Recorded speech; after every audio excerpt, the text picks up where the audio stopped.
Germany থেকে পুরোপুরিভাবে আয়ারল্যান্ডে চলে যাওয়ার আগে বন্ধুদের থেকে পাওয়া শেষ পার্টিটা ছিল আজকের সন্ধ্যায়। সুপ্রিয়, বর্ষা, দেবদত্ত আর দর্শনা মিলে আজকের পার্টিটা অর্গানাইজ করেছিল।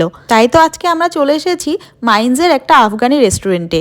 এই রেস্টুরেন্টের প্রত্যেকটা খাবারই শুনেছি খুবই টেস্টি হয়।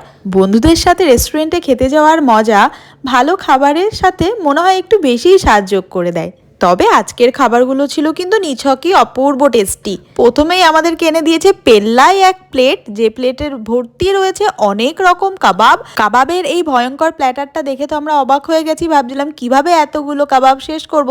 সাথে ছিল পছন্দের ল্যাম্প পোলাও। এই ল্যাম্প পোলাওয়ের জন্যই কিন্তু মেনলি আমাদের এখানে আসা, কিন্তু এত রকমের কাবাব আমরা এখানে অর্ডার করে ফেলেছি, আসলে কাবাব খেতে খেতে পোলাওটাই আমরা খেতে পারিনি। আমরা স্টার্টারে কাবাব অর্ডার করেছিলাম, কিন্তু তখন বুঝতে পারিনি ওরা এতগুলো কাবাব একসাথে দিয়ে যাবে। সাথে ছিল এরকম সুন্দর একটা আইসক্রিম। আমি তো আইসক্রিম খেতে ভীষণ পছন্দ করি। কারা কারা আছো আমার মতন যে প্রচণ্ডভাবে আইসক্রিম পছন্দ করো? এখানে আমরা অর্ডার করেছিলাম পিস্তাচো আইসক্রিম, সাথে ছিল কোল্ড ড্রিঙ্কস। আমরা তো শুরুতেই এই কাবাব খেয়ে পুরো পেটটাকে ফুল করে নিয়েছি, তারপরে সাথে একটুখানি করে পোলাও খেয়েছি, আইসক্রিম খেয়েছি, কোল্ড ড্রিঙ্কস খেয়েছি।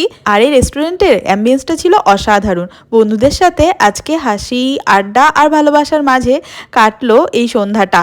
একসাথে কাটানো আনন্দ, উল্লাস, ভুরিভোজ আর ভালোবাসা সব কিছু মিলিয়ে আজকের পারফেক্ট একটা পার্টি হলো। বন্ধুদের সাথে কাটানো বিশেষ দিনগুলো কখনোই ভুলতে পারবো না, মনে থেকে যাবে আজীবন। একসঙ্গে বসে খাওয়া, গল্প করে আর হাসির ঝড় তোলার মাঝে সময়টা কখন যে কেটে গেল বুঝতেই পেলাম না।